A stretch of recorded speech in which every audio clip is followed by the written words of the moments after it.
Hello students, आज हम लोग थर्मोडायनेमिक्स मॉडल का चैप्टर चालू करेंगे। थर्मोडायनेमिक्स मॉडल में आज हम लोग सबसे पहले थर्मोमेट्री, थर्मल एक्सपेंशन और कैलोरीमीटर के ऊपर ध्यान देंगे। वैसे थर्मोडायनेमिक्स मॉडल में 4 पार्ट आते हैं बच्चे लोग।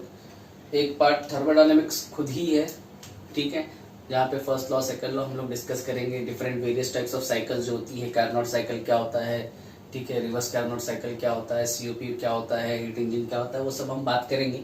Thermodynamics first law second law वो सब बात करेंगे उसके अंदर, ठीक है। सेकंड पार्ट होता है thermometry, thermal expansion and calorimeter, जो आज हम लोग करने वाले हैं। और इसके बाद एक और पार्ट होता है जिसको हम बोलते हैं kinetic theory of gases and radiation. ये जो 3 पार्ट है, और फिर एक होता है transmission of heat. All together there are 4 parts in the module of thermodynamics. So today we will be doing numericals on thermometry, thermal expansion and calorimetry. All right? तो मैं चालू करता हूँ बच्चा लोग। देखो फर्स्ट क्वेश्चन क्या है ऊपर। वेरी फर्स्ट क्वेश्चन मैं रीड करता हूँ। The correct value of 0 degree Celsius on kelvin scale will be. ठीक है, तो बहुत सिंपल क्वेश्चन है बच्चा लोग कि केल्विन स्केल की हम बात करते हैं, डिग्री सेल्सियस से डिग्री केल्विन में जब कन्वर्ट करते हैं तो 0 डिग्री मतलब कितना डिग्री केल्विन होता है। When we do numericals we add 273 value, right. जब भी डिग्री से केल्विन में जाते हैं तो हम लोग 273 ऐड करते हैं। That is normal round figure value which we add, but ideally और प्रैक्टिकली जो करेक्ट वैल्यू होता है 0 डिग्री सेल्सियस का केल्विन में जब कन्वर्ट करते हो तो वो होता है 273.15 kelvin. So very first question, 0 degree Celsius जो होता है ना, it corresponds to 273.15 degree kelvin. ठीक है, न्यूमेरिकल्स की जब मैं बात करता हूं तो न्यूमेरिकल्स में हम इसको यूज करते हैं 273 केल्विन, बट एक्चुअल में ये होता है 273.15 डिग्री केल्विन। ये AIPMT 2015 में पूछा हुआ क्वेश्चन है, ठीक है। तो 273.15 केल्विन, देखो कौन सा ऑप्शन है, ये वेरी फर्स्ट ऑप्शन ही है। तो बहुत सिंपल क्वेश्चन था, लेकिन बच्चों को ये वैल्यू पता नहीं रहती क्योंकि न्यूमेरिकल वगैरह में हम लोग नॉर्मली 273 केल्विन यूज करते हैं, ठीक है। तो ये फर्स्ट क्वेश्चन है।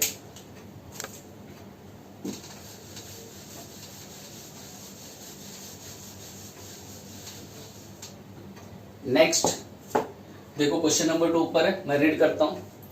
On a new scale of temperature which is linear and called the W scale, the freezing point and boiling point of water are 39 degree W, ठीक है, and 239 degree W respectively. What will be the temperature on the new scale corresponding to a temperature of 39 degree Celsius on the Celsius scale? देख लो question एक बार ऊपर है। ये जो question है बच्चों लोग, ये CBSE PMT 2008 में पूछा हुआ क्वेश्चन है। अच्छा, इस क्वेश्चन में क्या बोला गया है, एक स्केल है, लीनियर स्केल है जिसको W स्केल बोला गया, ठीक है, जिसका फ्रीजिंग पॉइंट और बॉइलिंग पॉइंट जो है वो कितना है, 39 degree W and 239 degree W respectively, ठीक है। तो ये W स्केल है। What will be the temperature on this new scale, इस नए स्केल के ऊपर, W स्केल के ऊपर।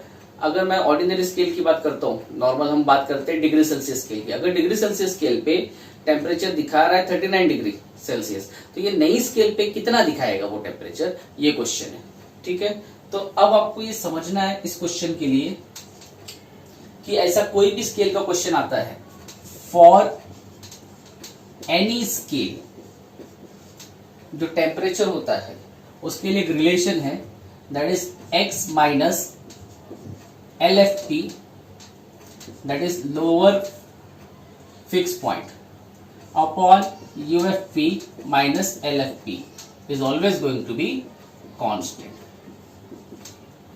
अब ये फॉर्मूले में टर्म्स क्या है, where x is any temperature on that scale, LFP is lower fixed point, this is also called as freezing point.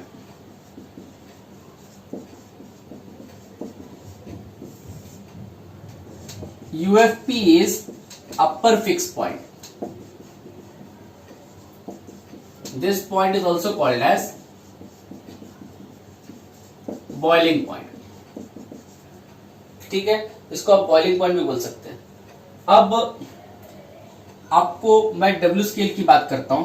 For W scale के लिए बोला गया है, ठीक है, डब्ल्यू एक टेम्परेचर है जिसका लोअर फिक्स पॉइंट कितना है, lower fix point is given as 39 degree W और अपर फिक्स पॉइंट बोला गया उसका 239, ठीक है। अब ये कांस्टेंट होना चाहिए कि ऑल्सो, अब मैं डिग्री सेल्सियस की बात करता हूं, तो डिग्री सेल्सियस स्केल के लिए क्या होगा, डिग्री सेल्सियस स्केल के लिए, ठीक है, अपने को बोला गया है 39 डिग्री सेल्सियस, ठीक है, जो टेम्परेचर हो 39 है। और डिग्री सेल्सियस के लिए एक्स के बदले 39 हो गया क्योंकि 39 डिग्री टेम्परेचर दिया है। लोअर फिक्स पॉइंट मतलब फ्रीजिंग पॉइंट जो होता है नॉर्मल स्केल के लिए, वो क्या होता है, वाटर का लोअर फिक्स पॉइंट क्या है, freezing point 0 degree upon UFP बोला तो upper fix point that is boiling point, और वाटर के लिए बॉइलिंग पॉइंट क्या होता है 100 minus again lower fix point that is 0 is equal to k. अब मैं इन दोनों इक्वेशन को इक्वेट करके मैं डब्ल्यू की वैल्यू निकाल सकता हूं। So equating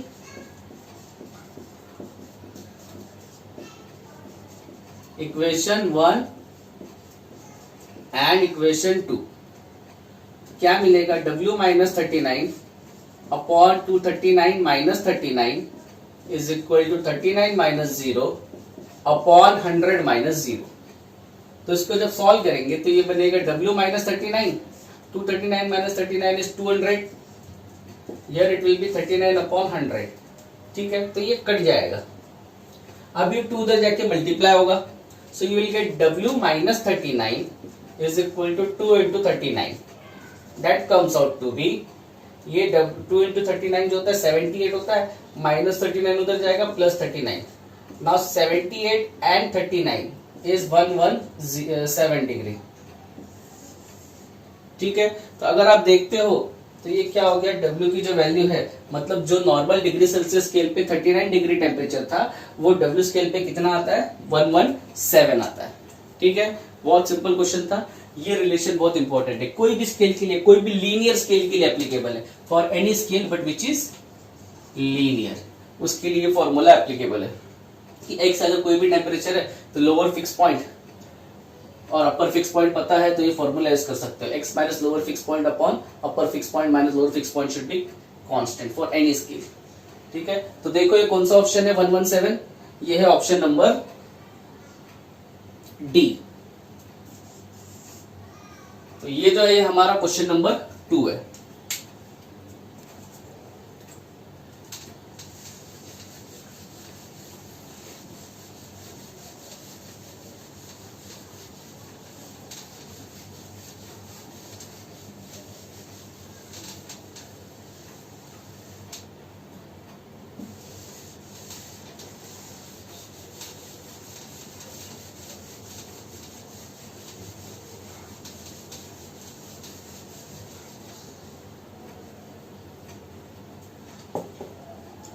next is question number 3।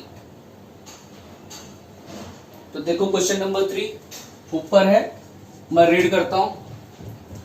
A clock with a metal pendulum beating seconds keeps correct time at 0 degree Celsius. If it loses 12.5 second a day at 25 degree Celsius, the coefficient of linear expansion of metal pendulum is।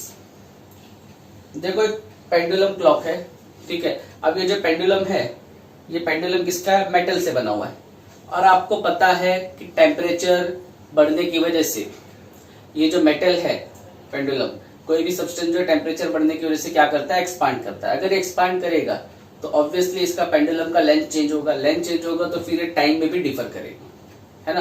तो अभी आपको बोला गया कि ये clock pendulum है, ये क्या करता है, जब 0 डिग्री सेल्सियस पे है तो ये करेक्ट टाइम दे रहा है। उसका जो सेकेंड हैंड है, क्लॉक में 3 हैंड होते हैं, आवर हैंड, मिनट हैंड और सेकेंड हैंड। अब हम बात कर रहे हैं किसकी, सेकेंड हैंड की। तो सेकेंड हैंड जो है वो 0 डिग्री सेल्सियस पे बराबर टाइम दे रहा है, लेकिन जैसे ही मेरा टेम्परेचर बढ़ रहा है 25 डिग्री सेल्सियस, ठीक है, उस वक्त ये जो क्लॉक है ये क्या कर रहा है, 12.5 सेकेंड को लूज कर रहा है, मतलब एक दिन में 12.5 सेकेंड टाइम पीछे जा रहा है, ठीक है। तो कितना एक्सपांड हुआ रहेगा ये मेटल, वो अपने को देखना है, दैट इज नथिंग बट उसका कोएफिशिएंट ऑफ लीनियर एक्सपांशन निकालना है। ठीक है, ये एम्स 2010 में पूछा गया क्वेश्चन है। तो देखो सबसे पहली चीज इसमें निकाला जाता है कि चेंज कितना हुआ। ठीक है, so fractional change in time period per second is given by half into alpha into del theta। ठीक है, ये कितना हुआ पर सेकेंड हुआ, लेकिन अपने को एक दिन की बात हो रही है। इन वन डे जो टाइम होता है वो कितना होता है 24 आवर्स। 24 आवर्स में ये बनता है 24 मिनट्स। 24 आवर्स में 60 मिनट्स और 60 इंटू 60 सेकेंड। सो अगर आप इसको मल्टीप्लाई करते हो 24 इंटू 60 इंटू 60 तो आपको ये मिलता है 86400 सेकेंड। ठीक है, ये टाइम हो गया, इस सेकेंड में निकाला मैंने क्योंकि सेकेंड क्लॉक की बात हो रही है, सेकेंड कांटे की बात हो रही है, तो ये टोटल एक दिन में टाइम हो गया। Therefore change in time period per hour, और पर डे की बात करता हूं, पर आवर की नहीं बात हो रही है, पर डे की बात हो रही है ना, तो it will be simply half into alpha into del theta तो था ही, साथ में टाइम टी। तो ये जो डेल टी है चेंज, ये कितना हो रहा है half into alpha. Alpha is how much निकालना है, del theta that is change in temperature. तो पहले 0 डिग्री सेल्सियस था, 0 से कितना बढ़ा है 25 डिग्री, तो time change is 25 degree. And then T, T is your 86400 for one day. और यहां पे ही आपको ये डेल टी दे दिया है, कितना टाइम लूज हो रहा है, ये बोला है इट लूजेस 12.5 सेकेंड। तो ये half into alpha into 25 into 86400। मुझे अल्फा चाहिए तो मैं चीजों को चेंज करता हूँ, मैनिपुलेट करता हूँ, यहाँ पे लेके रखता हूँ अल्फा, तो ये डिवाइड में उधर जाके मल्टीप्लाई होगा। सो 12.5 इंटू 2 दिस इज मल्टीप्लाई, ये उधर जाके डिवाइड होगा। तो 25 इंटू 86400। अब 12.5 इंटू 2 भी कितना होता है 25 अपॉन 25 इंटू 86400। तो ये कट जाएगा बच्चा लोग, and you will get it is as 1 upon 86400 पर डिग्री सेल्सियस। मतलब पर डिग्री सेल्सियस में इतना ये जो है बढ़ेगा। ठीक है, इतना इसका कोएफिशिएंट ऑफ एक्सपांशन रहेगा। तो बहुत सिंपल क्वेश्चन था। सबसे पहली चीज फ्रैक्शनल चेंज इन टाइम कैसे निकाला जाता है ये पता होना चाहिए। ये जो टाइम होता है पर सेकंड के लिए होता है। एक दिन की बात की तो एक दिन में इतने सेकंड होते हैं 24 hours, that is 24 into 60 minutes, 24 into 60 into 60 second, that is 86400 second. ठीक है, तो मैंने इसको सॉल्व कर दिया और ये आंसर आ गया। अब ये कौन सा ऑप्शन है देखो, it is again option number first. तो ये था आपका क्वेश्चन नंबर 3। ठीक है, next is question number 4।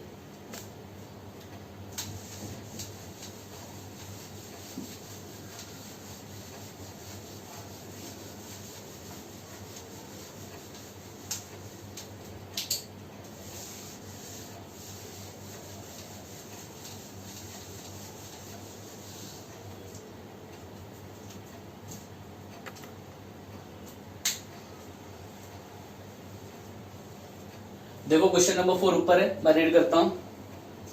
A pendulum clock loses 12 seconds a day if the temperature is 40 degrees Celsius and gains 4 seconds a day if the temperature is 20 degrees Celsius. The temperature at which the clock will show correct time and the coefficient of linear expansion alpha of the metal of the pendulum shaft are respectively. अब ये question previous question की तरह ही है, time period पे ही है, बस यहाँ पे दो कंडीशन दिया है, इसलिए दो अननोन पूछा है। सबसे पहला बोला है कि अगर मेरा टेम्परेचर 40 डिग्री सेल्सियस है तो I am using a time of 12 second a day. लेकिन यही टेम्परेचर कम हो जाता है, 20 डिग्री हो जाता है, then I am gaining a 4 second per day. ठीक है, तो दो अलग अलग कंडीशन है। तो फिर इसमें जो आपका मेटल पेंडुलम है उसका क्या होगा, कोएफिशिएंट ऑफ एक्सपांशन क्या है, ठीक है। 40 डिग्री पे लूज हो रहा है, 20 डिग्री पे गेन हो रहा है, तो एग्जैक्ट टाइम किस टेम्परेचर पे पता चलेगा, ये भी पूछा है। तो ये 2 चीज पूछा है और ये JEE में 2016 का क्वेश्चन है। तो जैसा पिछला क्वेश्चन देखा सेम उसी तरीके से करना है, बस 2 कंडीशन। क्वेश्चन नंबर 4, ठीक है। फिर से we know delta T is equal to half into alpha into del theta into 86400 for 1 day. Alright, एक दिन के लिए इतना है। अब 2 अलग अलग केसेस है तो मैं स्प्लिट करता हूं। केस 1, ठीक है। सबसे पहले मैं बोलता हूं let T be the temperature at which the clock shows exact time, ठीक है। टी टेम्परेचर पे क्लॉक जो है वो एग्जैक्ट टाइम शो करता है। तो केस 1, जब T1 जो है कितना है 40 डिग्री, एट दैट टाइम जो टाइम है वो क्या हो रहा है, कितना सेकेंड लूज हो रहा है, बोला गया 12 सेकेंड, 12 सेकेंड लॉस, ठीक है। तो अब इसके हिसाब से मैं ये बनाऊंगा इक्वेशन, तो क्या बनेगा, एक डेल टी के बदले 12, half as it is, alpha as it is, change in temperature. तो चेंज इन टेम्परेचर क्या होगा, 40 पे लूज हो रहा है तो it will be 40 minus T, initially T है ना एक्चुअल टेम्परेचर, ठीक है, इनटू 86400। इस इक्वेशन को मैं अरेंज कर सकता हूँ, ये 86400 को इधर लेके जाके, तो ये बनेगा 12 अपॉन 86400, ठीक है। It will be half alpha 40 minus T, let it be equation 1। Then will talk about case 2। अब केस 2 में थोड़ा ध्यान देना है, टेम्परेचर जो है वो 20 डिग्री है और डेल टी 4 सेकेंड है, लेकिन यहां पे गेन बोला है, तो गेन बोला है इसलिए टाइम को हम क्या लेंगे, नेगेटिव।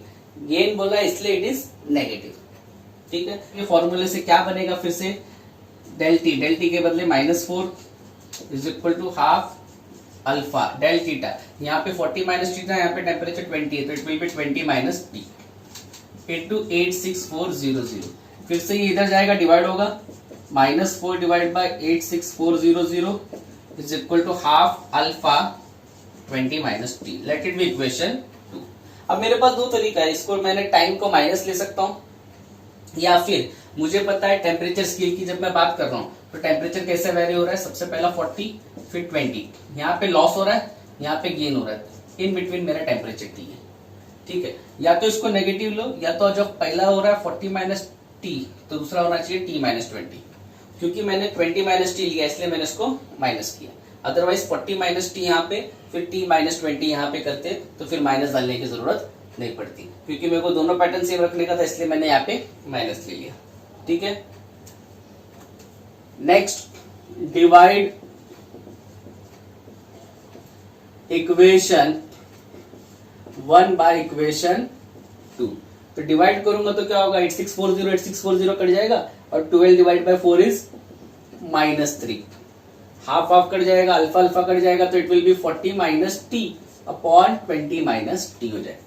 अब मैं क्रॉस मल्टीप्लाई करूंगा तो क्या होगा, -3 into 20 minus T will be 40 minus T, तो 3 2 जा 60, तो ये -60 हो जाएगा, minus minus plus 3t will be 40 minus T.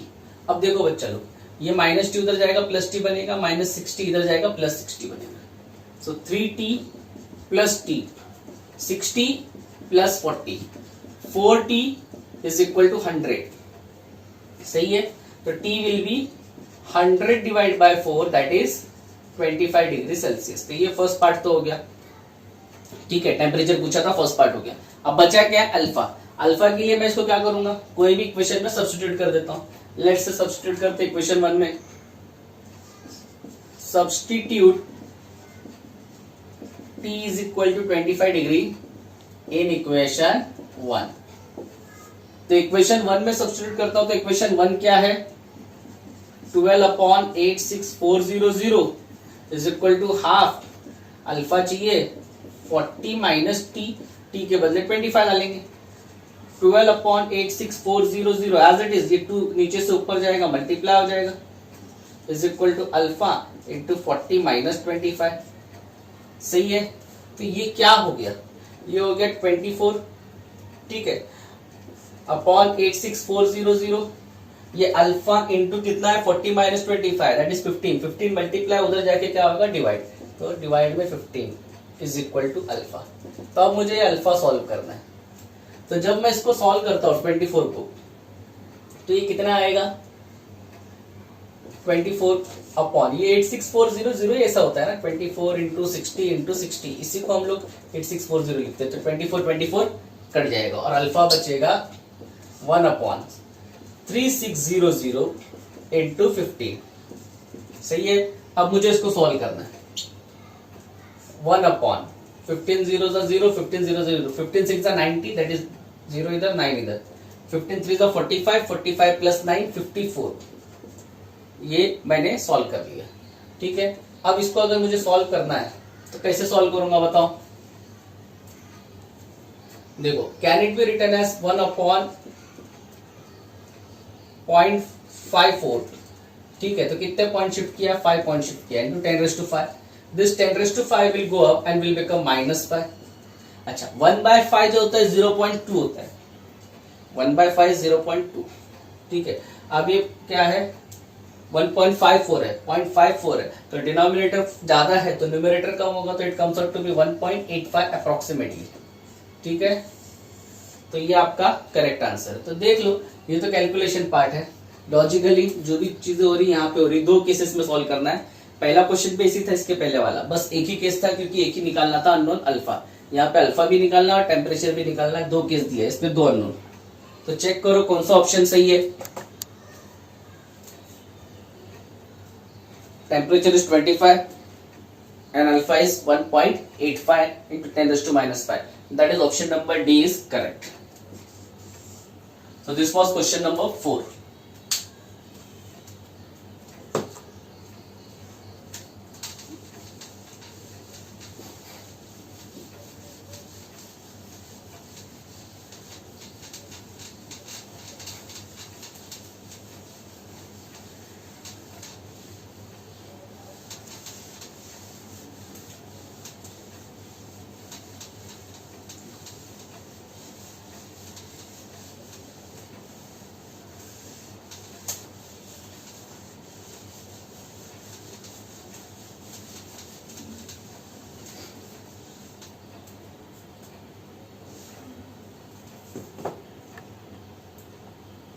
Next is question number 5.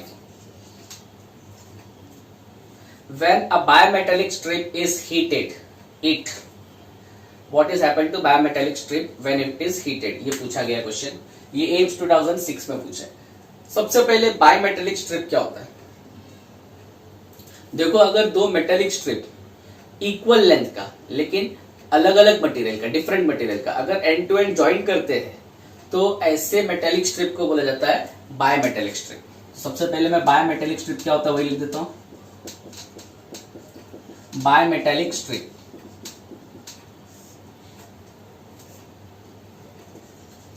when 2 equal lengths of different metals are joined end to end, then it is called as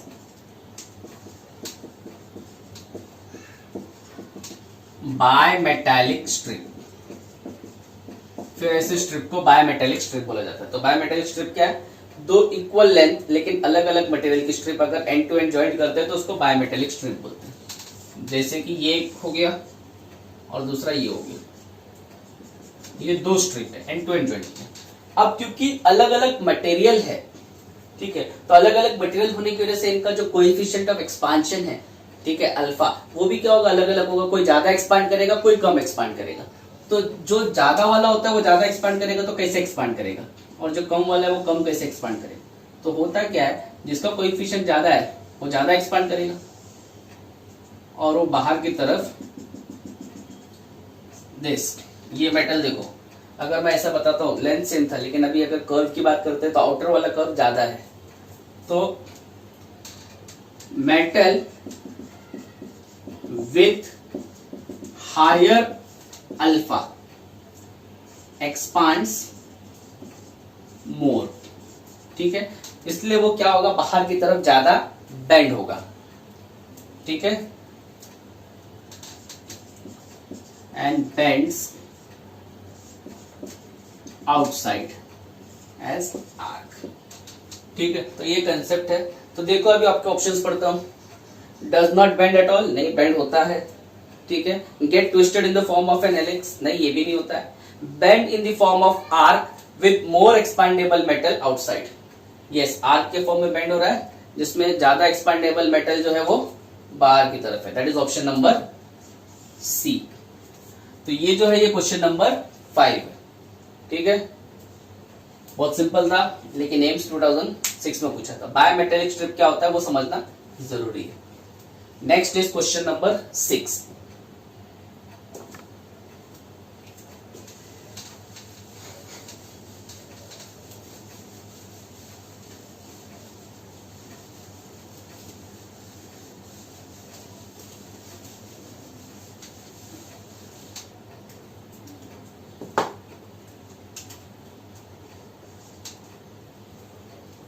मैं read करता हूं question number 6, देखो ऊपर है, if a mass energy equivalence is taken into account when water is cooled to form ice, then the mass of water should, अगर mass energy equivalence लिया, ठीक है, और हम वाटर को कूल कर रहे हैं आइस बनाने के लिए, तो वाटर का मास क्या होगा, ये क्वेश्चन है।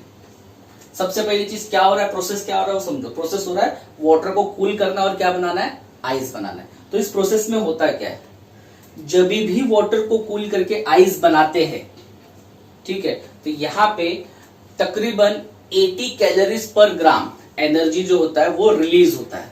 ये जो एनर्जी होता है, फेस चेंज हो रहा है ना, ठीक है, आइस बन रहा है, तो इसको बोलते हैं लैटेंट हीट। तो ये जो लैटेंट हीट है 80 कैलोरीज पर ग्राम, ये क्या होता है, रिलीज होता है।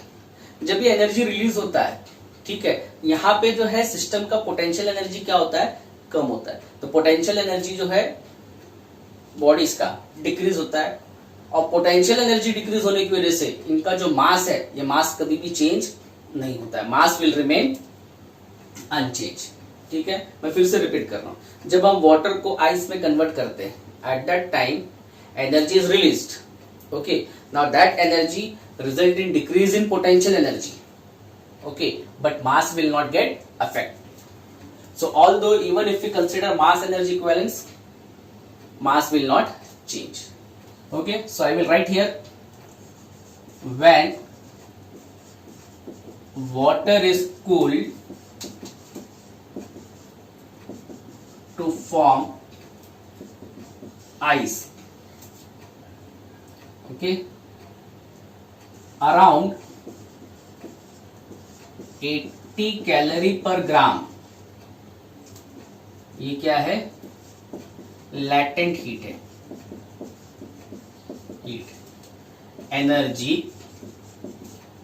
इज रिलीज्ड, इतना एनर्जी क्या होता है, रिलीज होता है। अब एनर्जी रिलीज होने के लिए पोटेंशियल एनर्जी क्या होता है, डिक्रीज होता है। Here potential energy decreases but mass remains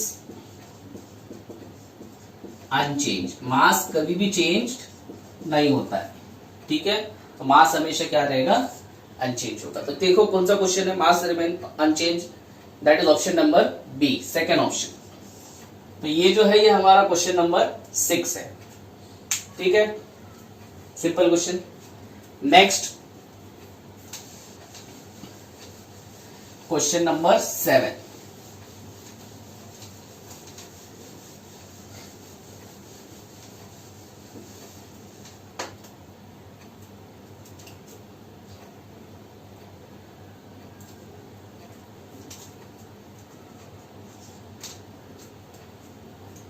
read करता हूं मैं क्वेश्चन को, देखो ऊपर, assume that a drop of liquid evaporates by decrease in its surface energy so that its temperature remains unchanged. What should be the minimum radius of the drop for this to be possible? The surface tension is capital T, density of liquid is rho, L is the latent heat of vaporization. ये JEE main 2013 में पूछा हुआ question है, देखो question ऊपर है, एक बार read करो फिर मैं समझाता हूं।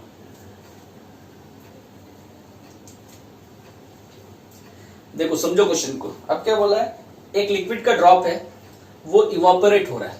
इवापोरेट हो रहा है मतलब फेस चेंज कर रहा है, ठीक है। अब फेस चेंज के लिए उसमें क्या आएगा, लैटेंट हीट ऑफ वेपोराइजेशन आएगा। तो फेस चेंज कर रहा है, लेकिन फेस चेंज करने के लिए क्या कर रहा है, अपनी सरफेस एनर्जी को कम कर रहा है। तो सरफेस एनर्जी को कम करने के लिए और इवापोरेट होने के लिए वो क्या करेगा, अपनी साइज को रिड्यूस करेगा, ठीक है।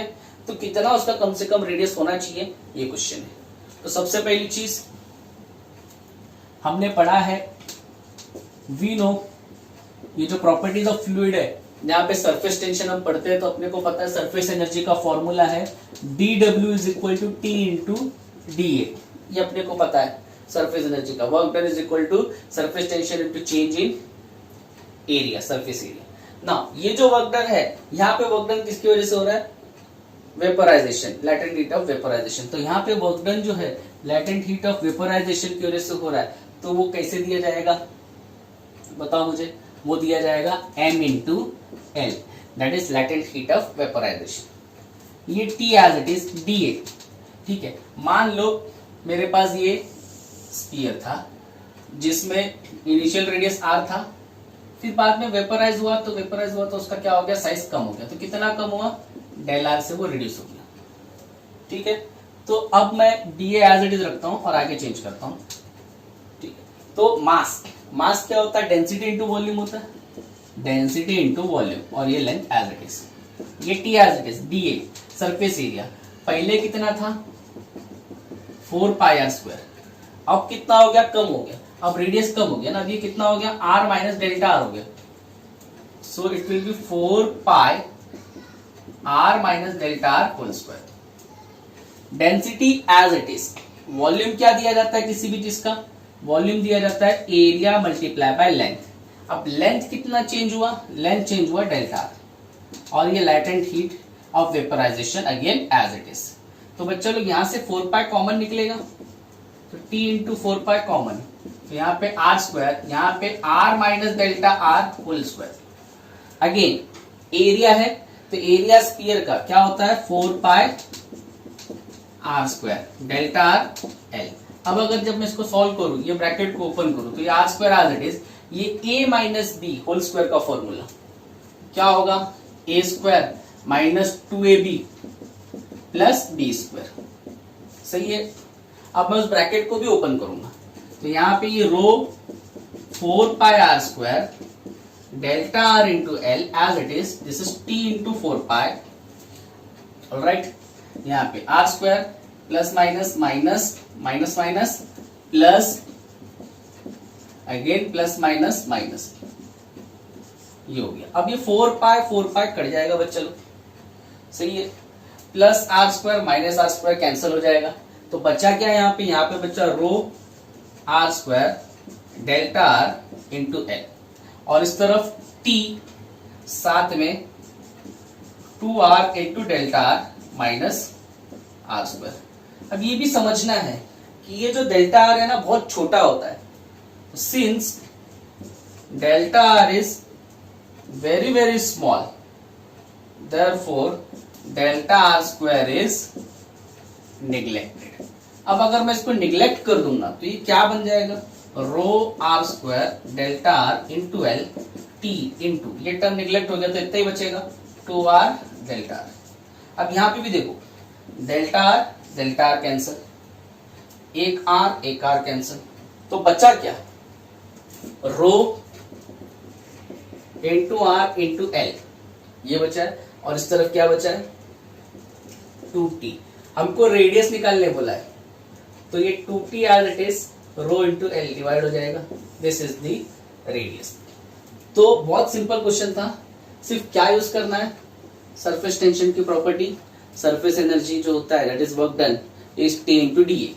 और ये वर्क डन जो है वेपराइजेशन में हो रहा है ना, लिक्विड को वेपराइज करने का है सरफेस एनर्जी रिड्यूस करके, इसलिए वेपराइजेशन के लिए वर्क डन क्या होगा, latent heat of vaporisation that is m into L. ठीक है, और मास जो होता है डेंसिटी इंटू वॉल्यूम, वॉल्यूम जो होता है एरिया इंटू लेंथ, लेंथ कितना चेंज हो रहा है, डेल्टा आर ही चेंज हो रहा है। तो सब सॉल्व करके हमने सॉल्व किया और इस कंक्लूजन पे पहुंचे। तो देखो ये कहां पे 2t upon rho L, it is again option number D. ठीक है, तो ये जो है ये हमारा क्वेश्चन नंबर 7 है। Next is question number 8।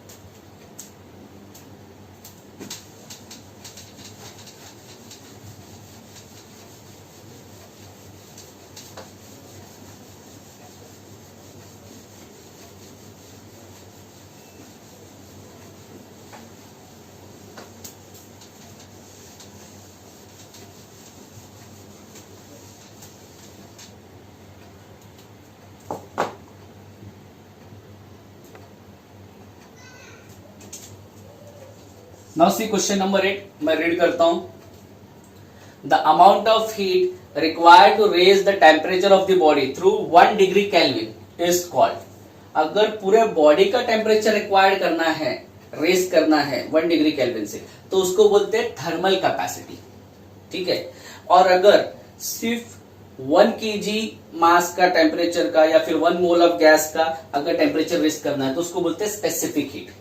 अब ये 1 kg या 1 मोल नहीं बोला है, पूरे बॉडी का टेम्परेचर रेज करने के लिए बोला है 1 डिग्री केल्विन से, तो इसको क्या बोलते हैं बच्चे लोग, it is called as thermal capacity. बहुत बार बच्चे कंफ्यूज हो जाते हैं स्पेसिफिक हीट और थर्मल कैपेसिटी। स्पेसिफिक हीट काय के लिए होता है, 1 kg ऑफ गैस या 1 मोल ऑफ गैस का टेम्परेचर 1 डिग्री सेल्सियस या 1 केल्विन से रेज करने के लिए जो हीट लगता है उसको स्पेसिफिक हीट बोलते हैं। लेकिन अगर पूरे बॉडी का टेम्परेचर 1 डिग्री केल्विन से रेज करना है then it is called as thermal capacity. So amount of heat required to raise the temperature of body through 1 degree Kelvin is called as thermal capacity. ठीक है, अगर पूरा body नहीं होता 1 kg of gas या 1 mole of gas होता तो फिर उसको स्पेसिफिक हीट बोलते। तो ये है थर्मल कैपेसिटी। ये कौन सा ऑप्शन है, this is option number B. So this is question number 8।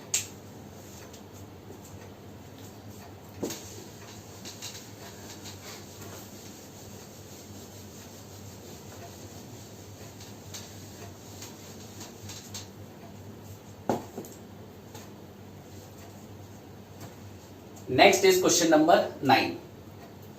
A metallic ball and highly stretched spring are made up of the same material and have same mass. They are heated so that they melt. Then the latent heat required. अब बोला गया है एक metallic ball है और एक highly stretched spring है। Ball और स्प्रिंग दोनों का मटेरियल सेम है। ठीक है, दोनों का मास भी सेम है। अब इनको हमने हीट किया सो दैट दोनों के दोनों क्या हो रहे हैं, मेल्ट हो रहे हैं। Then the latent heat required.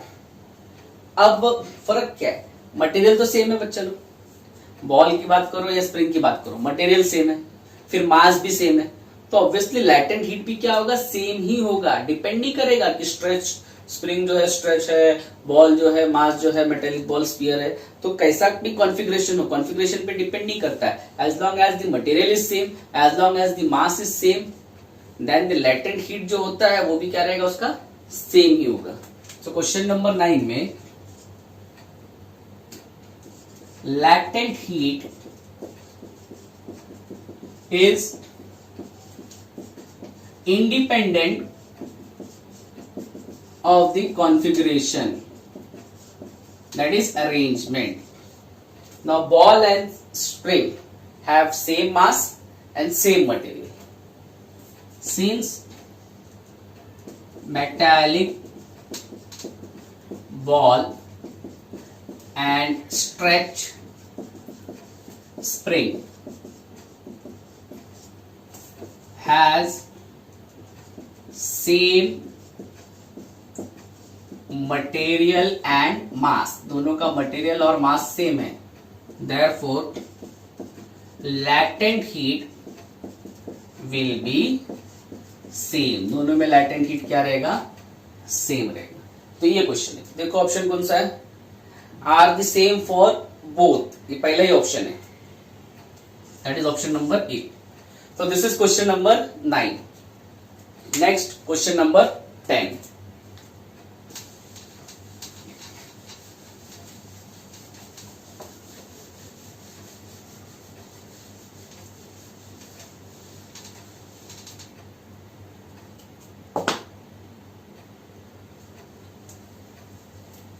देखो क्वेश्चन नंबर 10 मैं रीड करता हूं।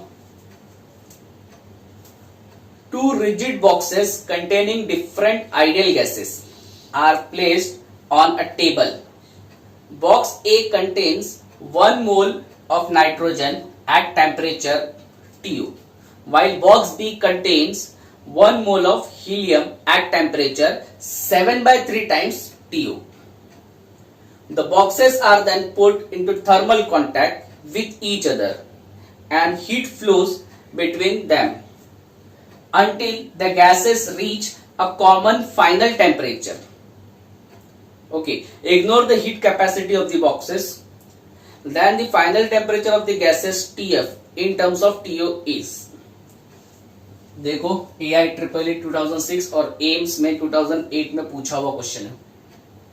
अब बोला गया है दो बॉक्सेस हैं, दोनों के अंदर आइडियल गैस है, एक के अंदर हीलियम है, एक के अंदर नाइट्रोजन है। नाइट्रोजन भी 1 मोल है और हीलियम भी 1 मोल है। नाइट्रोजन का टेम्परेचर T0 है TO और हीलियम का टेम्परेचर 7/3 TO है। तो ऑब्वियसली हीलियम का टेम्परेचर क्या है, ज्यादा है, नाइट्रोजन का टेम्परेचर क्या है, कम है। अब इनको मैंने एक साथ थर्मल कॉन्टेक्ट में लाया, तो अभी हीलियम का टेम्परेचर ज्यादा था, नाइट्रोजन का कम था, तो helium will lose heat and nitrogen will gain heat. तो यहाँ पे क्या आएगा, प्रिंसिपल ऑफ कैलोरीमेट्री आएगा, ठीक है, that is equilibrium, one will lose heat and other will gain heat. उस प्रिंसिपल पे हम काम करेंगे। तो दिस इज क्वेश्चन नंबर 10। देखो कैसे सॉल्व करना है, ठीक है। Here heat lost by helium is equal to heat gain by nitrogen. अच्छा, हीलियम हीट क्यों लॉस करेगा और नाइट्रोजन हीट क्यों गेन करेगा, क्योंकि हीलियम का इनिशियल टेम्परेचर 7/3 टाइम्स TO है और नाइट्रोजन का इनिशियल टेम्परेचर TO है। तो नाइट्रोजन से ज्यादा हीलियम का, तो हीलियम हीट लूज करेगा और नाइट्रोजन को गेन करना पड़ेगा, ठीक है। तो बाय इक्विलिब्रियम कंडीशन ये हो गया। अब ये हीट लॉस दिया कैसे जाता है, ये दिया जाता है MC डेल्टा T। किसके लिए, सबसे पहले हीलियम के लिए will be equal to MC delta T, किसके लिए, again it will be equal to nitrogen है ये, तो नाइट्रोजन के लिए। अब बस यहाँ पे क्या प्रॉब्लम है, ये देखो, ये M एज इट इज। अच्छा, ये जो बॉक्स थे, ये बॉक्स क्लोज थे, ठीक है। तो ये जो C होता है ना, ये क्या होता है, स्पेसिफिक हीट कैपेसिटी, ये स्पेसिफिक हीट होता है। तो अब बॉक्स पूरा का पूरा क्लोज था, मतलब वॉल्यूम कांस्टेंट हो गया, गैस है, जितना बॉक्स का कंटेनर का वॉल्यूम है उतना ही क्या होगा, गैस का वॉल्यूम होगा। तो जो स्पेसिफिक हीट है एट कांस्टेंट वॉल्यूम हो गया। सो M इंटू CV, ठीक है, किसका M है, He का, CV भी किसका है, He का, into delta T of He will be equal to mass of nitrogen, ये भी CV of nitrogen, del T of nitrogen. अच्छा, मास बोला गया है 1 मोल 1 मोल है, टेम्परेचर अपने को पता चल जाएगा क्योंकि दिया हुआ है, ठीक है। बस फर्क क्या है, CV कैसे निकालोगे, है ना, ये प्रॉब्लम है। तो अब इसके लिए late it be equation 1। Now for helium, क्योंकि हीलियम डायटोमिक होता है, ठीक है, हीलियम डायटोमिक मतलब उसका जो बात करते हैं हम लोग, उसके लिए जो स्पेसिफिक हीट होता है गामा, दैट इज CP/CV, ये होता है 5/3। तो इससे क्या पता चल रहा है, इससे पता चलता है CP, ये CV उधर जाएगा, it will B 5/3 CV। Also हमको पता है CP माइनस CV जो होता है वो R होता है, सही है। तो अब CP की वैल्यू मैं डाल दू, CP is 5/3 CV minus CV is equal to R. यहां से CV कॉमन ले लेंगे तो 5/3 माइनस 1 इंटू आर, मतलब इज इक्वल टू आर। अब मैं इसको सॉल्व करता हूं तो 5 minus 3 2/3 is equal to R. यहां से आर का पता चलता है, क्या पता चलता है, CV का पता चलता है, CV चाहिए मुझे। 3 उधर जाएगा ऊपर और 2 नीचे आएगा तो इट विल बी 3/2 आर। ये किसके लिए हुआ, हीलियम के लिए हुआ, CV निकाल ली। सिमिलरली अब किसके लिए निकालूंगा, फॉर नाइट्रोजन। नाइट्रोजन के लिए स्पेसिफिक कैपेसिटी CP/CV जो होता है ना, वो 7/5 होता है। तो अगेन इससे क्या पता चल रहा है, इससे पता चलता है नाइट्रोजन के लिए CP जो है 7/5 टाइम्स CV होता है। Again CP minus CV is equal to R। CP के बदले 7/5 times CV minus CV is equal to R। CV I will take common, so it will be 7/5 minus 1 is equal to R। तो अब इसको अगर मैं solve करूं तो क्या होगा, 7 minus 5 2/5 is equal to R। मुझे चाहिए CV, 5 ऊपर जाएगा 2 नीचे आएगा तो इट विल बी 5/2 R। ये नाइट्रोजन के लिए हो गया, सारी चीजें क्लियर। अब मैं इन सबको क्या करूंगा बच्चा लोग, अब मैं इन सबको इस इक्वेशन में सब्स्टिट्यूट करूंगा। अगर मैं इनको इस इक्वेशन में सब्स्टिट्यूट करता हूं तो इसका आउटपुट क्या आता है, आउटकम क्या आता है, अब मैंने ये देखना है। तो देयरफॉर इक्वेशन 1 बिकम्स, देखो क्या बनेगा, सबसे पहला चीज मास ऑफ हीलियम 1 मोल बोला गया, CV of helium 3/2R। Temperature of helium, helium का इनिशियल टेम्परेचर ज्यादा है, चेंज इन टेम्परेचर की बात हो रही है, तो 7/3 TO है, और इक्विलिब्रियम टेम्परेचर जो आपका है वो TF है, ठीक है। And it should be equal to mass of nitrogen again 1, CV of nitrogen आपने निकाला 5/2R, और इसका टेम्परेचर। ऑब्वियसली अब ये हीट गेन करेगा, तो गेन करेगा तो TF ज्यादा होगा T0 से, ठीक है, ठीक है। तो यहाँ पे R कैंसिल हो गया और 2 भी कैंसिल हो गया, तो बच्चा क्या, अब यहाँ पे बहुत सारे बच्चों को कंफ्यूजन होता है कि ये 7/3 TO माइनस TF क्यों लिया और यहाँ पे TF माइनस TO क्यों लिया। इस समझने के लिए आप याद रखो, सबसे पहले आपका नाइट्रोजन का टेम्परेचर TO बोला है और हीलियम का 7/3 TO बोला है, तो ये ज्यादा है, ये कम है, this is higher temperature, this is lower. और जो आपका मिक्सिंग टेम्परेचर होता है वो इसके बीच में ही आएगा, इसलिए पहले दो का ये डिफरेंस होता है, दूसरे दो का ये डिफरेंस होता है, इस तरीके से देखा जाता है, ठीक है। तो अब बचा क्या, यहाँ पे बचा है 3 into 7/3 TO minus TF is equal to 5 into TF minus TO। अच्छा, पहला टर्म में 3 कट जाएगा तो बचेगा सिर्फ 7 TO, दूसरे में minus 3 TF, here it will B 5 TF minus 5 TO। तब क्या होगा, माइनस 5 TO यहाँ पे आ जाएगा तो 7 TO प्लस 5 TO।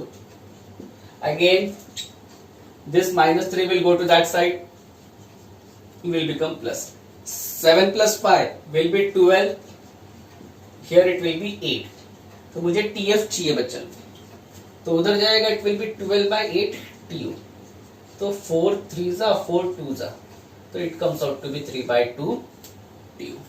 तो देखो कौन सा ऑप्शन है 3/2, it is option number D.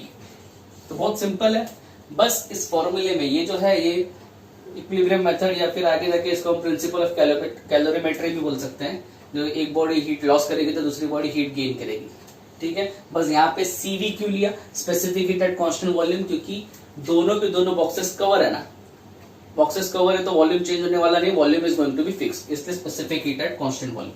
ये आपको याद रखना पड़ेगा। हीलियम के लिए गामा 5/3 होता है, नाइट्रोजन के लिए 7/5 होता है, and then CP minus CV is equal to R use करके मैंने ये सॉल्व किया। So this is question number 10।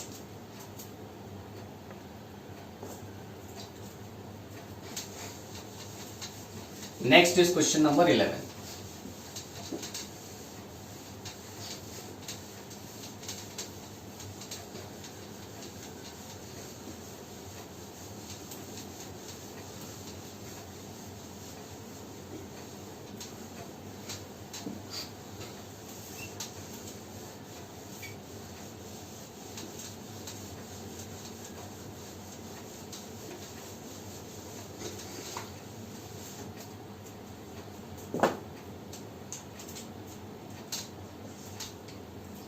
देखो ऊपर क्वेश्चन है, मैं रीड करता हूं। A piece of ice falls from a height h so that it melts completely. Only 1/4 of the heat produced is absorbed by the ice and all energy of the ice get converted into heat during its fall. The value of H is latent heat of ice is 3.4 into 10 raised to 5 joule per kg and G, that is gravity, is 10 Newton per kg. ये NEET में पूछा गया है, NEET 2016 में।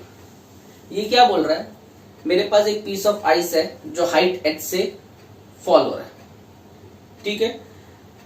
वो इस तरीके से फॉल हो रहा है कि पूरा का पूरा नीचे आने के बाद आइस से मेल्ट हो रहा है, वाटर बन रहा है, लेकिन उस पूरे में से सिर्फ 1/4 ऑफ द एनर्जी जो है ना वो यूज हुई है, ठीक है। बाकी का पूरा एनर्जी जो हीट के फॉर्म में लॉस हुआ है। तो वो हाइट कितनी है ये पूछा गया। तो आप एक चीज समझो, हाइट की बात हो रही है मतलब कौन सी एनर्जी की बात हो रही है, पोटेंशियल एनर्जी की बात हो रही है, एनर्जी, ठीक है। कौन सी energy, potential energy. So potential energy जो है वो किस में चेंज हो रहा है, वो चेंज हो रहा है किसके लिए, कन्वर्ट करने के लिए आइस को वाटर में, मेल्ट करने के लिए। तो मेल्ट हो रहा है मतलब क्या हो रहा है, लैटेंट हीट हो रहा है, तो m into L. But only बोला है 1/4 of energy is absorb by ice. बाकी का तो लॉस हो रहा है, तो 1/4 एनर्जी एब्जॉर्ब हो रहा है, इसलिए पोटेंशियल एनर्जी में से पूरा का पूरा यूज नहीं होगा, only 1/4, that is divide by 4 will be used and it will be m into l, that is latent. तो here mass will get cancel, मुझे चाहिए हाइट, ये 4 उधर जाएगा, it will be 4l और g नीचे जाके डिवाइड होगा। अब मैं सारी की सारी वैल्यू डाल सकता हूँ 4। अब l बोला तो latent heat it is given to you as 3.4 into 10 raised to 5, ठीक है, और ग्रेविटी भी दिया है 10। तो अब अगर मैं इसको सॉल्व करूं, 3.4 4 4 का 16 होता है, 4 3 का 12 प्लस 1 13 13.6, ठीक है। अब ये 10 ऊपर जाएगा तो माइनस बनेगा, तो 5 - 1 will become 4 metre.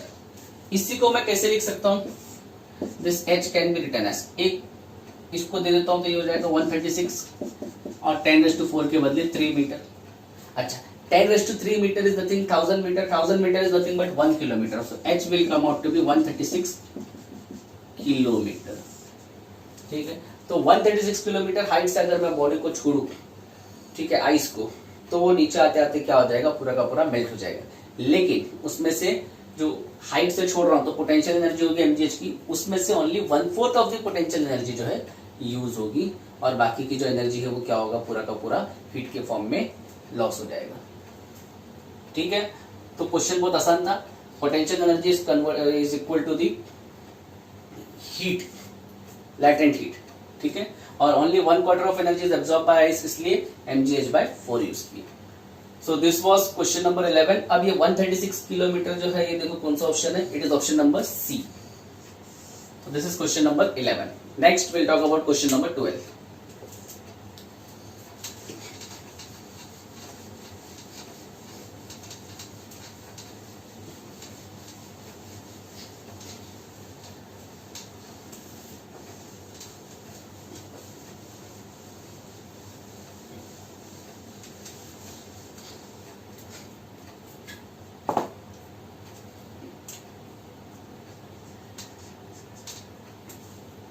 Question number 12 ऊपर है, मैं रीड करता हूं।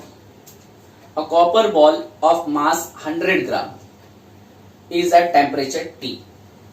It is dropped into copper calorimeter of mass 100 gram filled with 170 gram of water at room temperature. Subsequently, the temperature of the system is found to be 75 degrees Celsius. Then T is given by, given the room temperature is 30 degrees Celsius, okay, specific heat of copper is 0.1 calorie per gram degree Celsius. ये JEE main 2017 का question है, ठीक है। अब यहाँ पे क्या है, कैलोरीमीटर आ गया तो प्रिंसिपल ऑफ कैलोरीमेट्री होगा। कैलोरीमेट्री का प्रिंसिपल बोलता है एक बॉडी अगर हीट लॉस करेगा तो दूसरा बॉडी क्या करेगा, हीट गेन करेगा, ठीक है। सो बाय प्रिंसिपल ऑफ कैलोरीमेट्री, ठीक है, जो कॉपर बॉल था वो टेम्परेचर T पे था, ठीक है, वो हमने ड्रॉप किया किसके अंदर, कैलोरीमीटर के अंदर, जो कॉपर का ही है और इसके अंदर वाटर भी था। तो heat lost by copper ball, ठीक है, will be equal to heat gain by copper का ही कैलोरीमीटर है, कॉपर कैलोरीमेट्री और calorimeter plus heat gain by water, because उस कैलोरीमीटर में वाटर भी है। तो this is the balance equation. अब हीट मुझे पता है m c डेल्टा टी होता है कॉपर बॉल के लिए, same it is m c delta T for calorimeter plus m c delta T for water. अब मैं वैल्यू रखता हूं, तो कॉपर बॉल का मास कितना था, 100 ग्राम, सो इट विल बी 100। अब कॉपर का है तो स्पेसिफिक हीट तो कॉपर के लिए कांस्टेंट ही होगा, और वो दिया है कितना, दिया है 0.1 कैलोरी पर ग्राम, ठीक है। टेम्परेचर कितना है, कैलोरीमीटर का इनिशियल टेम्परेचर कितना था, T था, और फिर जब वो अपना कॉपर बॉल का इनिशियल टेम्परेचर T था, जब उसको ड्रॉप किया कैलोरीमीटर के अंदर और वाटर के अंदर तो उनका रूम टेम्परेचर था, और वो रूम टेम्परेचर बढ़ के मिक्सचर जो बना, मिक्सिंग टेम्परेचर वो 75 बना। तो कैलोरीमीटर का टेम्परेचर T और मिक्सिंग टेम्परेचर 75, ठीक है, ये इसकी बात होगी।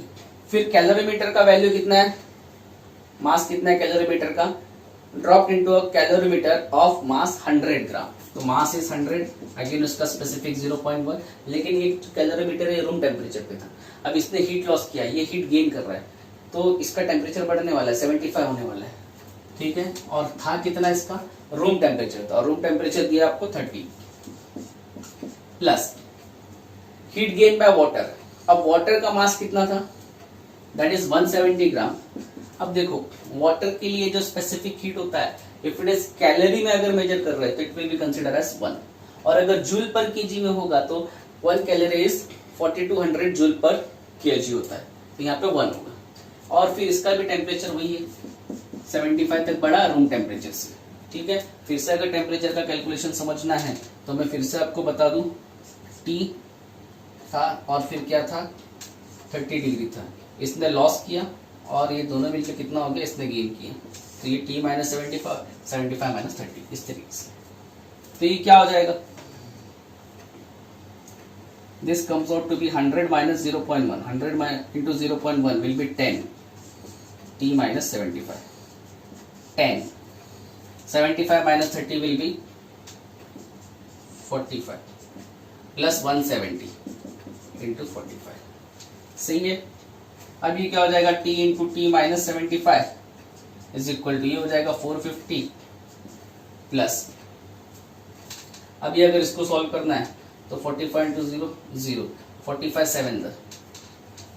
7 कितना होता है, 7 5 35, 7 4 28, 29 30 31, तो ये हो जाएगा 5 और इधर 31, 45 1 45, 45 प्लस 31 76, ठीक है। अब जब मैं इनको ऐड करूंगा तो it becomes 10 into T minus 75 is equal to 650 में अगर हम लोग ऐड करते हैं दैट इज 7650 प्लस 450, तो 0 5 plus 5 10, 10 plus 1 11 8, it becomes 8100, right.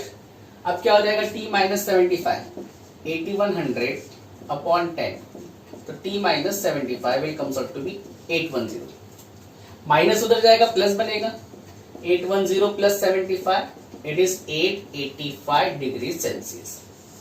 तो बहुत सिंपल था, बस कैलोरीमीटर का प्रिंसिपल याद रखने का, वाटर की वैल्यू बहुत इंपॉर्टेंट है, फॉर वाटर, ठीक है। सी जो होता है 1 होता है जब कैलोरी पर ग्राम डिग्री सेल्सियस में यूज करते हैं, और यही जो सी है 4200 होगा जब जूल पर केजी डिग्री में यूज किया जाएगा। ये दोनों में बहुत फर्क है, याद रखिएगा, ठीक है। और ये तो मैं बता रहा हूँ आपको, ये मैक्सिमम टेम्परेचर, इनिशियल टेम्परेचर, ये मिक्सिंग टेम्परेचर। तो पहले के लिए हमेशा जो हीट लॉस करेगा वो इनका डिफरेंस रहेगा, और जो गेन करेगा वो इनका डिफरेंस रहेगा, ठीक है। तो चेक करो कौन सा ऑप्शन है ये, 885 option number C. So this is question number 12। Next 13।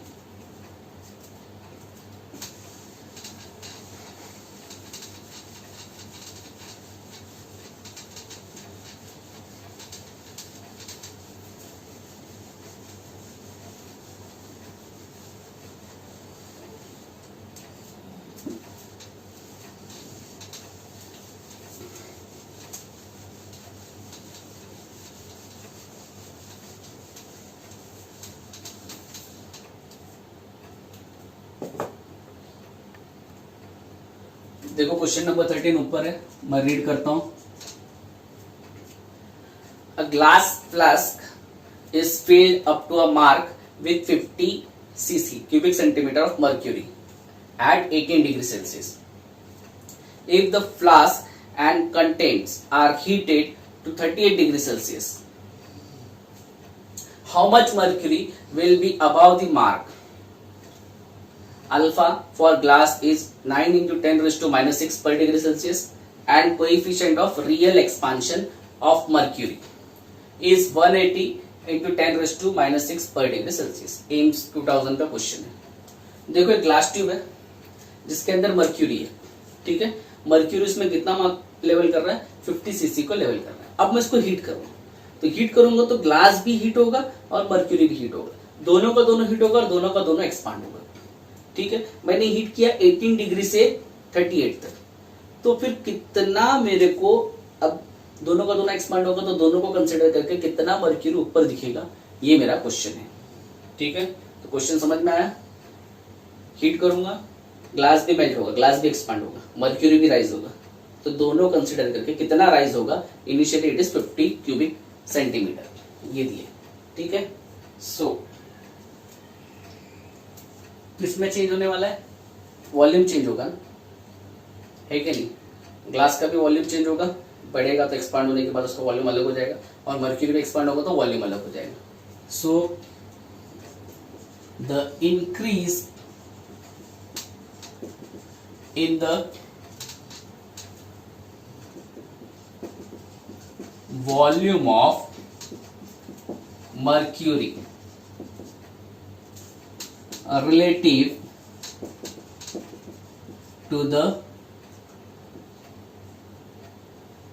glass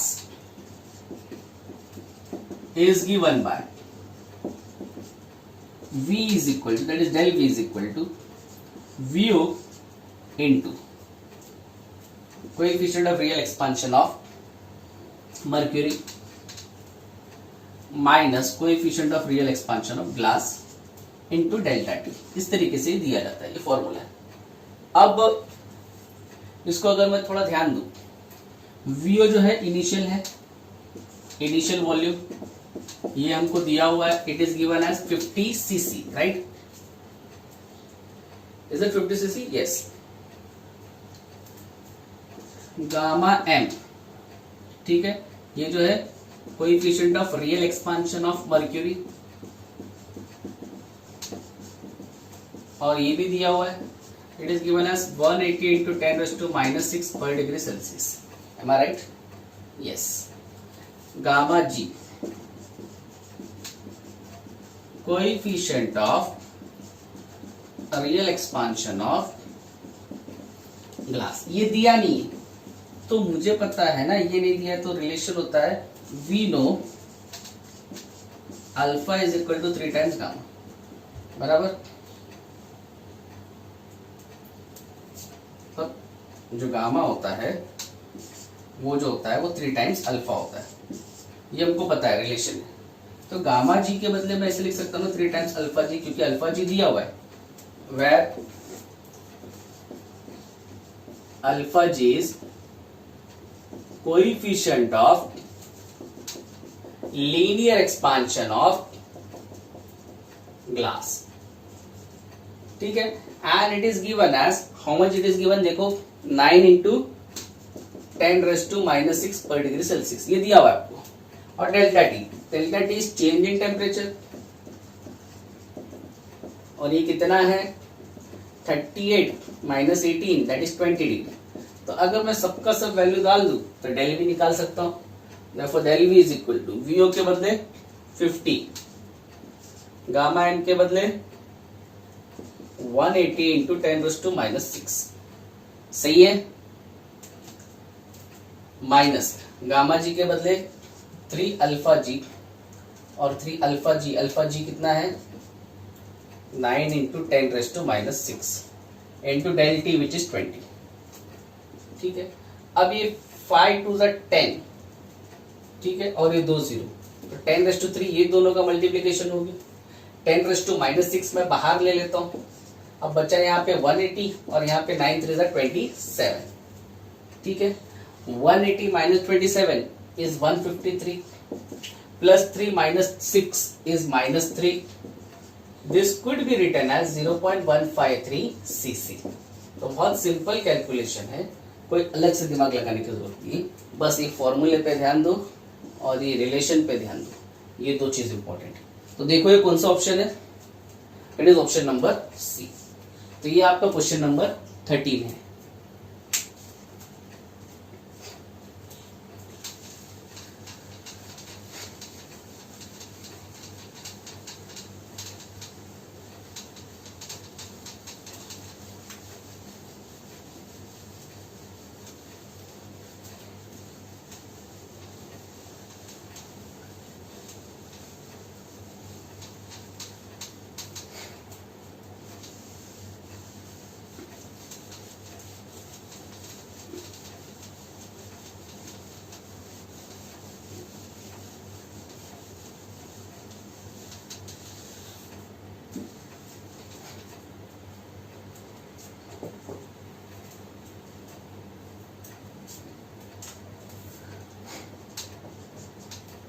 next is question number 14। मैं रीड करता हूं, देखो ऊपर।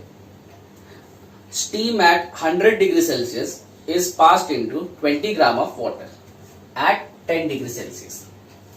When water acquires a temperature of 80 degree Celsius, the mass of water present will be.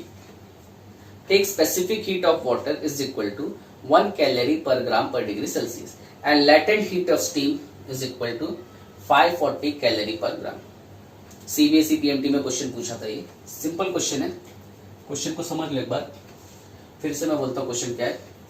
Steam था 100 degree Celsius पे, उसको किस में डाल दिया, उसको वाटर में डाल दिया। कितना वाटर में, 20 ग्राम ऑफ वाटर में, जो 10 डिग्री पे था। तो इतना स्टीम डाला कि उसका टेम्परेचर कितना हो गया, 100 डिग्री स्टीम का टेम्परेचर था, वाटर का 10 था, तो मिक्सिंग टेम्परेचर 80 डिग्री हो गया। तो अब मिक्सिंग टेम्परेचर 80 डिग्री होने के बाद कितना वाटर प्रेजेंट रहेगा, 20 ग्राम तो पहले ही था। स्टीम से भी कुछ ना कुछ कंडेंस हुआ रहेगा, ऐड हुआ रहेगा, तो टोटल कितना हुआ ये पूछा गया, ठीक है। तो इसमें भी वही principle of calorimetry, heat lost by steam is equal to heat gain by water, सही है। अब स्टीम का मास, हीट जो लॉस होने वाला है वो mc इंटू डेल्टा टी होएगा, प्लस फेज चेंज हो रहा है तो ml भी होएगा, और हीट गेन बाय वाटर क्या होएगा, mc डेल्टा टी होएगा।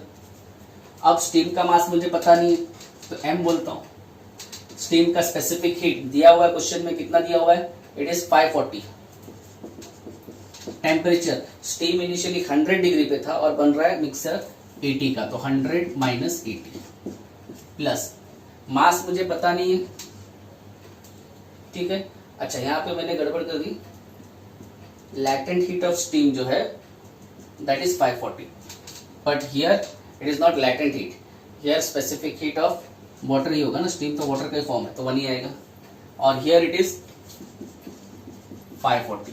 और यहाँ पे मास कितना है वाटर का, 20 ग्राम, इट इज 1, अगेन टेम्परेचर ये इनिशियली 10 डिग्री पे था और 80 हुआ है, तो 80 minus 10, so here it will be m into 20 plus m into 540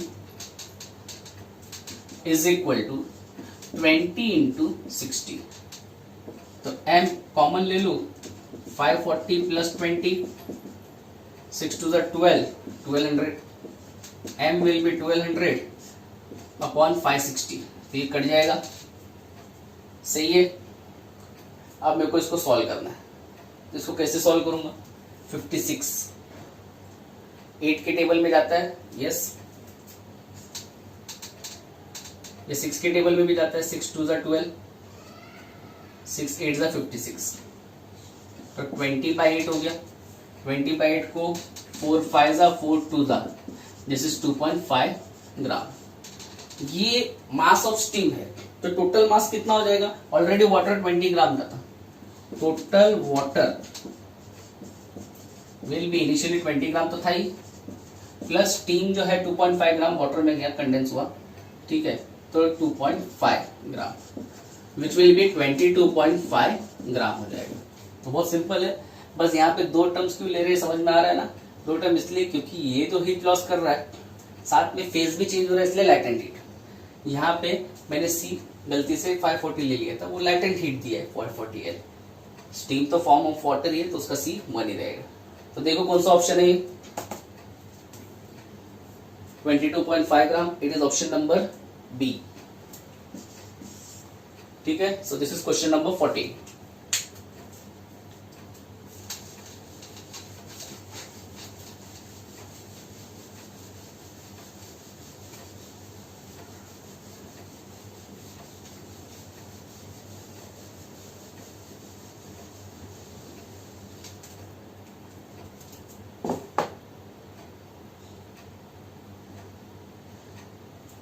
next is question number 15।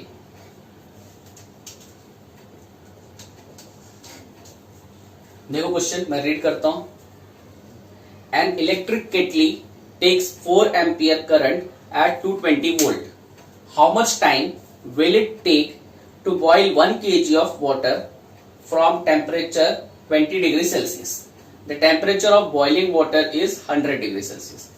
तो अब एक इलेक्ट्रिक केटली है जिसमें 1 kg ऑफ वाटर डाला हुआ है, जो इनिशियल टेम्परेचर 20 पे, उसको बॉईल करने का है, ठीक है। तो बॉईल करने के लिए कितना टाइम लगेगा ये पूछा है। किससे बॉईल कर रहे हैं, केटली से बॉईल कर रहे हैं, इलेक्ट्रिक केटली। इलेक्ट्रिक केटली को सप्लाई कितना दे रहे हैं, 220 वोल्ट, और जो आपका करंट है वो 4 एम्पियर है, ठीक है।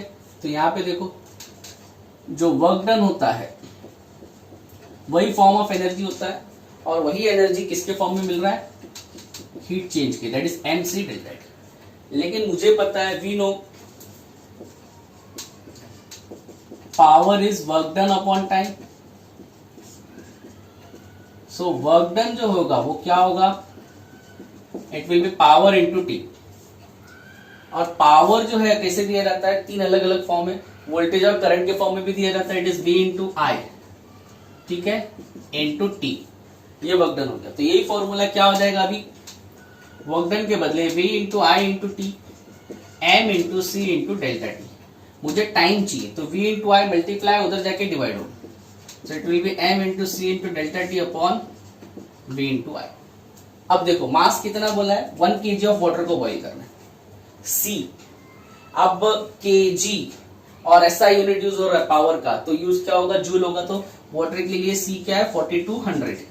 टेम्परेचर कितना बॉइलिंग हो रहा है 100 डिग्री सेल्सियस पे, लेकिन इनिशियल टेम्परेचर बोला है 20, तो it will be 100 minus 20, voltage is 220 volt and current is 4 ampere.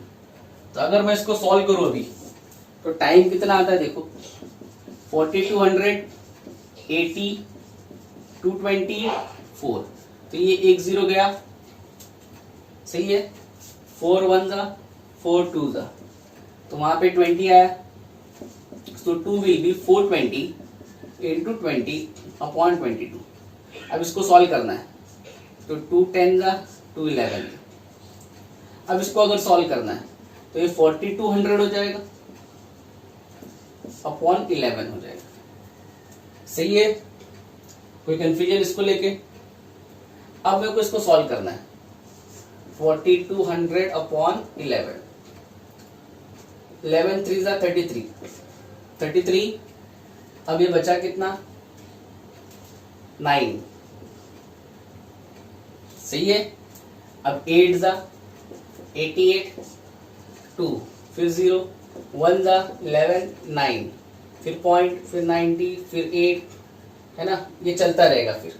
तो it comes out to be approximately 381.8 second. अब मेरे को इसको मिनट में कन्वर्ट करना है, तो इसको अगर मैं डिवाइड बाय 60 करूं तो अप्रोक्सीमेटली देखो ना, 6 1 जा 6 6 जा 36 होता है। So somewhere greater than 6 minute होना चाहिए, ठीक है। तो ऑप्शन में देखो 6 मिनट के ऊपर कौन सा ऑप्शन है? Yes, there is 6.3 minutes. तो इस तरीके से इसको सॉल्व करना है। तो सॉल्व करने के लिए बस ये मेन कंसेप्ट है कि वर्क डन जो है हम लोग यूज करते हैं MC डेल्टा टी, लेकिन पावर के फॉर्म में डालना है, वर्क डन अपॉन टाइम। तो वर्क डन हो जाएगा पावर इंटू टाइम, पावर जो होता है V इंटू आई होता है। तो बस वैल्यूज डाल दिए इधर इधर और T को सॉल्व कर लिया। सॉल्व करने के बाद सेकेंड में था, मिनट में करने के लिए डिवाइड बाय 60 किया, ठीक है। So this is 6.3। कौन सा ऑप्शन है ये? Option number C. तो ये था हमारा क्वेश्चन नंबर 15।